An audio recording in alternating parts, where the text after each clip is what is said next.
Hi guys, welcome back to my channel and also welcome if you are new. I'm so grateful to have you all here.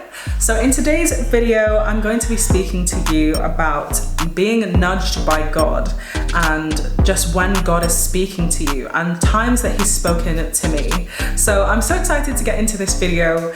Before we get into it, please make sure to leave a like and comment down below and subscribe if you haven't already. There's a lot of people watching my content but haven't subscribed yet, so please make sure to hit that button if you're sticking around, if you're coming back for more and more videos. I would love to have you around on a more permanent basis. So let's get into it today.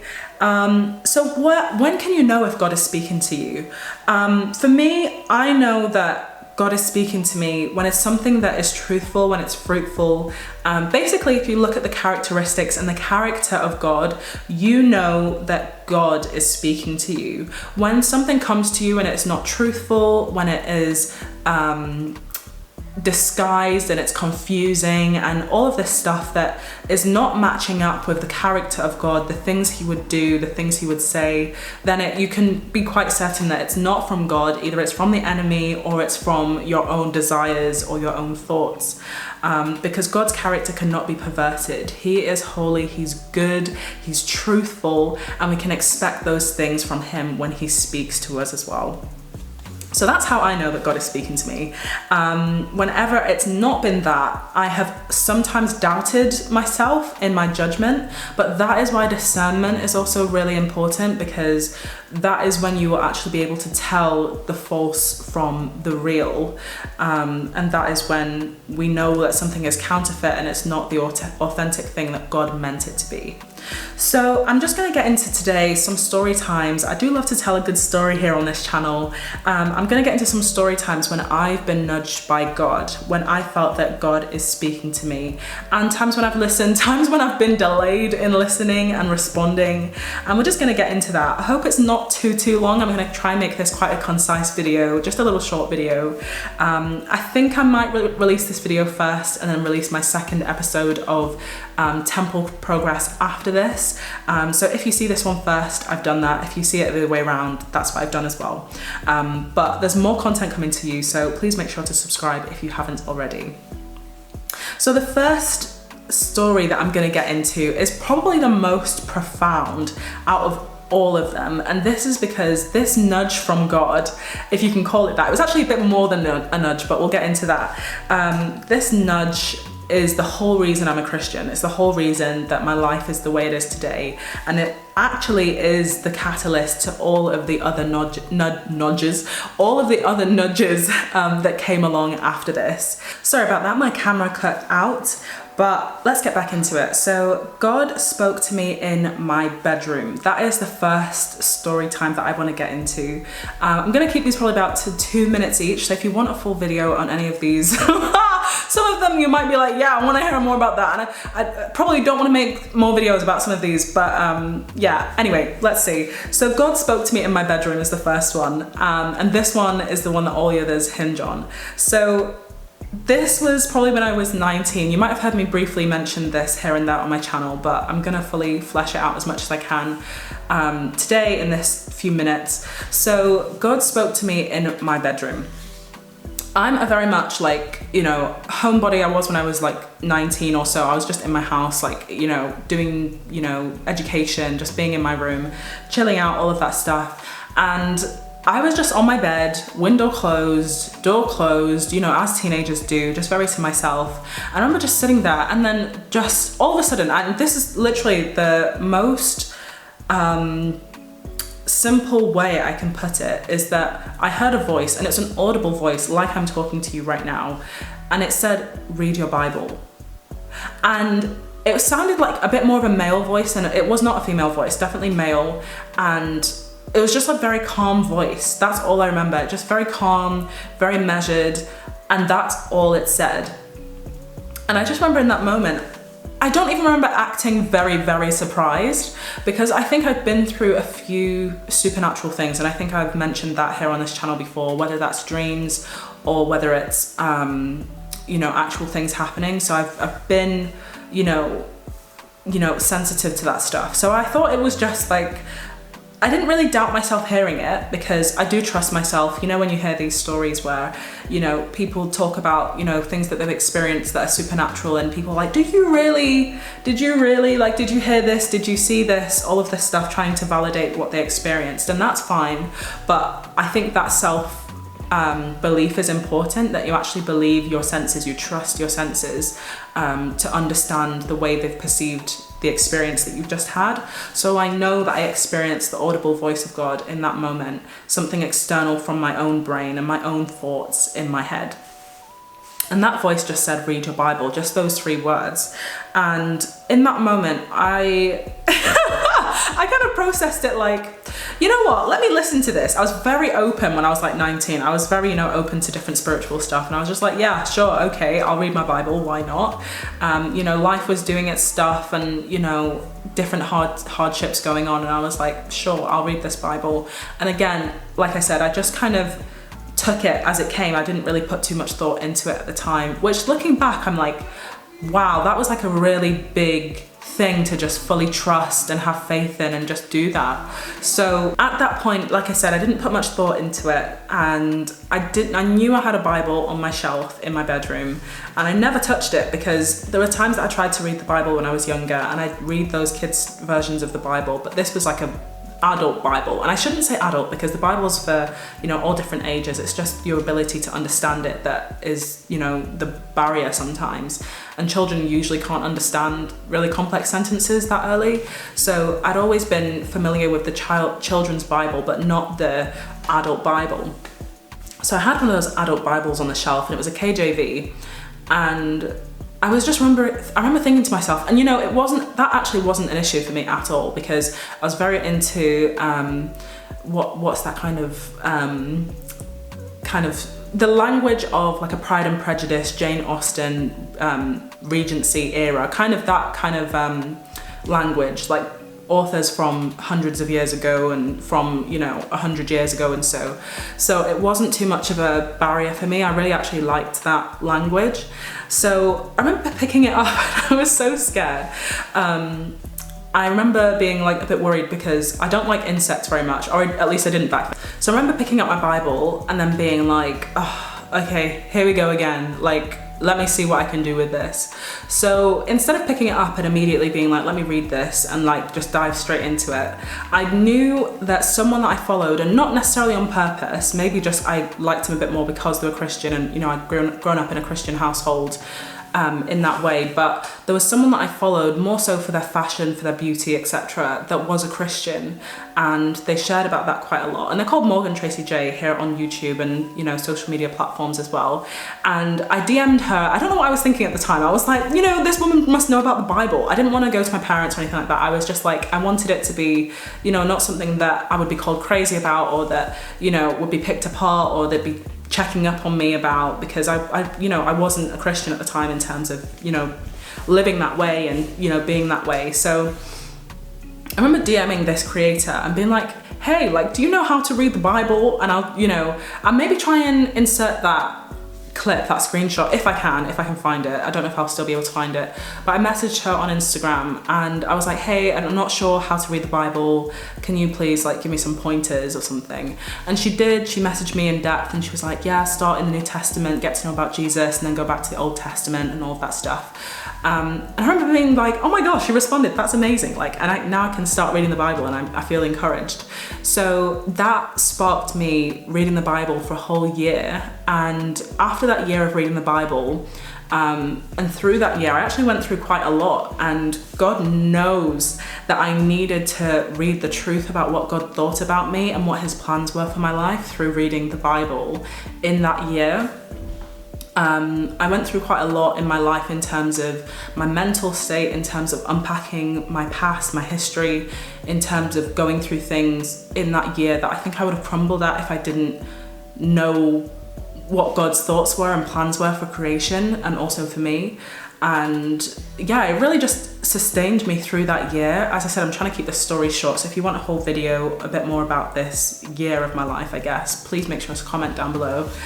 And when it got to the end, kind of the end of that year, or I say it's the end of the year because then the next thing happened, then I can go back more into detail about that. But yeah, so at the end of that year, probably a year on from that roundabout, this happened in like summertime, like early summer. And then the next year, similar time, I heard the same voice in the same way, in the same conditions, door shut, room window closed, sat on my bed, and heard this voice again say, go to church.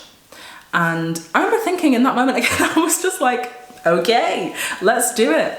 And from the little I knew about, you know, cultural Christianity in terms of engaging with it, I knew that Easter was a really big thing for Christianity. And I was like, it's probably not going to be, like, it might be a bit of a party kind of situation at church. It's probably not going to be your average service. And I wanted to go when there was not like the whole hoo-ha and celebration and all of this stuff going on, and I could actually just kind of slip in and slip out.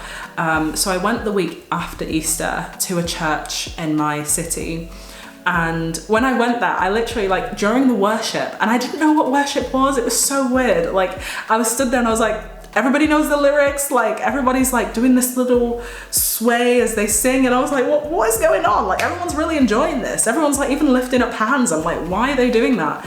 And then after the first few songs, I think, even after the first song, because it was, you know, biblical truth that was in the song, like, was singing about the goodness of God and like all of this stuff. I can't remember the exact song, I wish I could, but when I heard it, it was just basically speaking truth to me, and I was like, wow, I was just overwhelmed, you know, by what I'd been through and what I'd been confronted with, and literally just started sobbing. I was just sobbing, and I was like, I hope no one can see this. Like, I was literally tears just streaming down my face, and I just remember, because I went by myself, I didn't tell my family until I was going to church. So that weekend that I was planning to go to church, I told my parents and, you know, my family, I'm going to church. And everyone was like, you? And I was like, yeah. Like, that just shows you, like, that surprise is like, you know, how opposite my lifestyle was to living for Jesus at that time, that people were very surprised.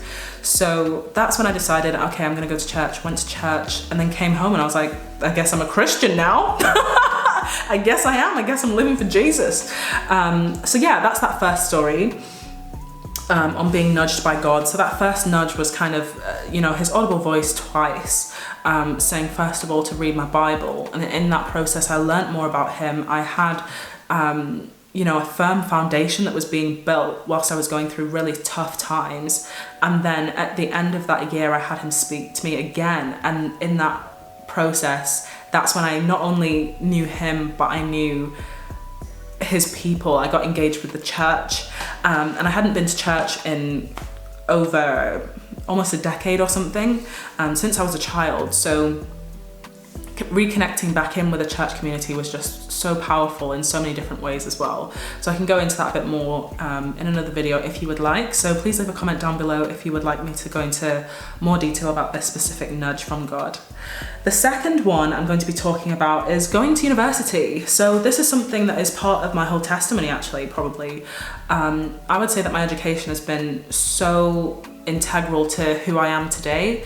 And it's really been something that has shaped me and molded me, and been something I've been able to not only be encouraged by the work that God has done in me, but the work that he's done in others through my story. Yeah, so with this university story, it's quite a small one, quite a short one actually. So I was really like, not confused, but I was uncertain about where to go for university. And I remember, I don't know if I even prayed about this, but in that period, I must have been, you know, talking to God about it. This was, you know, that year when I was exploring the Bible and just all of that stuff. So I'm not sure if I was like active, fervent prayer, but it was definitely, I was considering it. It was on my mind, and I was like, I don't know where I'm going, like, you know. And all of a sudden I came, you know, Leeds popped into my mind, where I am right now. And that was just so strong, almost like that nudge. It wasn't an audible voice saying go to Leeds this time. It was more so just like an impression on my heart that was a strong leading. And I'd never been to Leeds before in my life, didn't know anything about it. I had to search a little bit on Google, and I was like, is there a good church in Leeds? I love my church in Manchester, and like I love everyone here, and I really want to, you know, stay involved in a good church, and I don't want to, you know, feel like a fish out of water. So when I came to Leeds, I immediately found my home church. I immediately found my home church, Big Up North Church. 3-year anniversary is going to be tomorrow on the 18th, I believe, of May. So 3 years of North Church. It's amazing. Love the place so much. Love the leaders and the, you know, the congregants and everything. But yeah, so I found my home church immediately and just really found a deep sense of community and Christian community as well. I found so many other people who were similar age to me, and also kind of like mentors as well, like people that have really poured into me in terms of like not just being a strict mentor in terms of I just, you know, have that relationship just because we're Christians, but in terms of people that have really shaped my life, poured into me, Christian and non-Christian, and they've really just helped me develop as a person as well. And I think that God knew in sending me to this place, I would not only be fed, but I would also go on to impact other people's lives in a way that is so positive and fruitful. So yeah, that was one other nudge that I had. Frequent nudges that I do get, this is not something that was an isolated event. This is, so the next one, just a quick one, is God highlighting friends. And I think God does this, hopefully, I don't know, this is just my experience. I was gonna say God does this with everyone, but I think that you really have to use discernment. But one thing I've noticed is that whenever somebody is in my life, or whenever someone comes into my life that is going to be quite an integral part of, usually God highlights that person to me. And it's more so that, not that a bright light comes over them in that moment, but in terms of their essence speaks out to me, like I notice them more. I think that's maybe what I mean by highlighted, that I notice them more. Even if they're in a group or a crowd, I notice them. And that has just been so powerful. There's been instances, some of my closest friends, for example, one of them, I went to church. So I was on my way to church and I saw them across the road and I was like, I'm gonna be friends with that woman. I'm gonna know her well. And the next week, so not even that week, it was a Sunday, but the next Sunday we sat next to each other in church by coincidence. Our church is very big, hundreds and thousands of people big. And not thousands, I should say maybe like 1,000 or something. It's really big. So the chances that you sit next to someone that you saw randomly on the street like the week before is very random. But God knew. So we sat next to each other at church. I remember turning to her and being like, we had a seat in between us and I was like, do you want to sit next to me? And she was like, yeah, sure, okay. So we just got talking, and we have something in our church called Minute Mingle, and it's basically after like announcements have been done and, you know, kind of a little transition session, and you just like mingle with the person next to you and the people around you. And yeah, we just got chatting and exchanged details and stuff and became fast friends. Another instance is when I was at a university, like a freshers event, and freshers is just like loads of societies coming out and trying to, we were at an event where a load of societies and clubs were trying to promote themselves so that people would join them, and like first years would come in and join them. So we were on stalls next to each other. I remember just chatting to this amazing woman, and we're talking, getting to know each other, and then we exchanged details and started hanging out. And it was just such a God thing, like honestly. And I didn't even know that both of these people were Christian when I first laid eyes on them, like did not know at all. And the next person, I met them in a small group, and that was over Zoom as well. So, oh my gosh, the days of Zoom, like God is good, but he definitely highlighted and highlights people to me. And I think that's just so powerful as well, that God is so intentional about who he chooses to be in our lives and why. The next one is actually starting here on YouTube. So I am not somebody that had, you know, this interest with filming and cameras and editing and all of that stuff when I was younger. Like, I did like watching creators and things like that, but I never thought that I would be one. And I think it's so amazing that even though I'm not perfect here on YouTube, and I'm not, you know, all these things that I have in my own head and my standards and all of these expectations, but God has called me to do something here, and that's powerful. And that nudge that I had 5 years ago has not only transformed my life, but so many others. Like, I've grown personally in just different skills. Like, I'm able to record, I'm able to edit, I'm able to communicate more effectively, hopefully. And other people are also able to engage with the content that I produce. They're able to enjoy it. They're able to be informed. They're able able to have fun, they're able to relax, they're able to spend time in God's word. And I find that so powerful. So God has definitely nudged me into this YouTube space, and I pray that, you know, whatever he's doing with my channel, however long that lasts, that it ultimately glorifies him and brings honor to him, as well as feeding you guys. The next one is, oh my goodness, this is the one I hinted at in my first episode of my temple progress series. So I had a load of car issues, and only God knows, you know. The thing is, it was ultimately an answered prayer, even though, you know, I would love to have a working car and everything.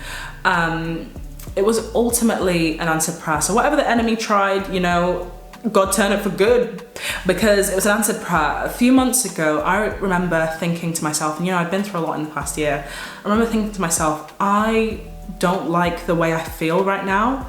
And it's not just the way I looked. I think in my temple progress series, I don't want that to get skewed just to an aesthetics thing. I was getting out of breath just walking. And I am a walker. So like, have you ever met someone and they're like, oh, let's go for a short walk, and that short walk is an hour? That's me. I'm that person. I'm the person to be like, oh, like, let's go on a little short walk, and I'll spend like 3 hours just walking, and I love that stuff. And then when I got my car, I think I totally pushed that to the wayside, because with that extra time that I had, apart from zipping around in my car, I was doing other things that were not sporty and active and all of that stuff. So in my car having issues, there was, God gave me nudges towards the end of me having my car that I needed to sell it on. And there was one incident that happened that was the biggest nudge that I had to be like, go sell the car now.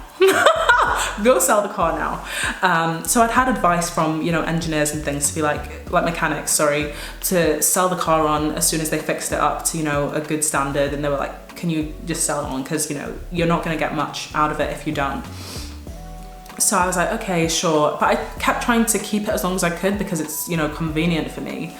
And the kind of tipping point, the nudge that God gave me, was that I was driving down the street one time and I was really close to my house, and I remember going past a really big van, and then I heard a noise. It was just like a really bing, like really kind of silent. I had my windows up, so it wasn't allowed for me, and I thought I might have hit the car slightly, and I was like, surely my spatial awareness is not that bad.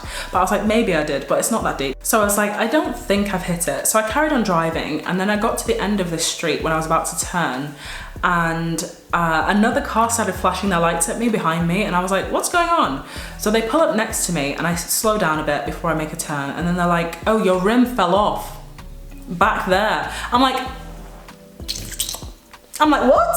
My rim? Like, I was like, okay, thank you, thanks. I was so embarrassed, and I was like, oh my Lord. So I did a quick reverse down the street, and I was like, okay, let me find this thing. So I was able to reverse at a certain point, and then I was able to find it, put it in the car, and then that is the day that I went to go and sell my car.